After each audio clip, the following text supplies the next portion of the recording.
Nah, bentuk pasar yang lainnya selain pasar barang, bukan bentuk, jenis ya, jenis. Selain pasar barang yang tadi kita udah bahas tuh ya, ada yang namanya pasar input. Pasar input nih bedanya apa sih? Sebenarnya kalau pasar input, ini sebenarnya sih kita ngomongin pasar faktor produksi gitu. Kalau tadi barang ya jelas barang atau jasa gitu kan yang diperjualbelikan. Nah, kalau di pasar input yang diperjualbelikan adalah faktor produksi.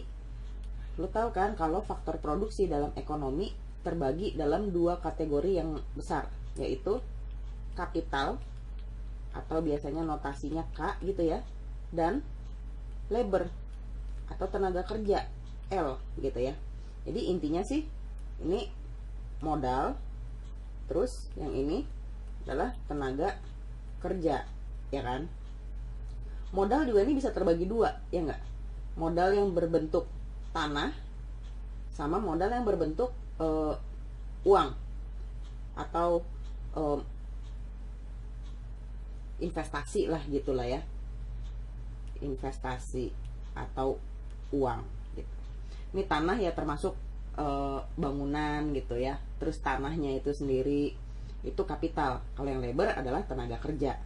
Nah, beda nggak sih pasar input sama pasar barang? Jelas beda. Bedanya apa? Ya yang pasti yang diperjualbelikannya udah beda gitu ya.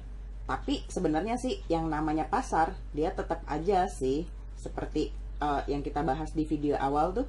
Ini tempat pertemuan gitu kan. Pertemuan antara produsen dan konsumen.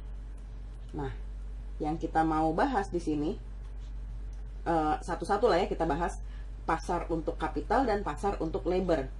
Walaupun ini dua-duanya ada bab tersendiri sih, kayak kapital kita ada bab tersendiri. Nanti ini yang akan mempelajari tentang pasar modal.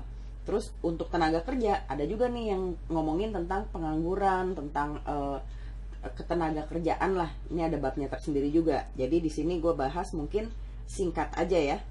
Ntar video yang berikutnya gue bakalan masuk ke pasar tentang kapital. Oke?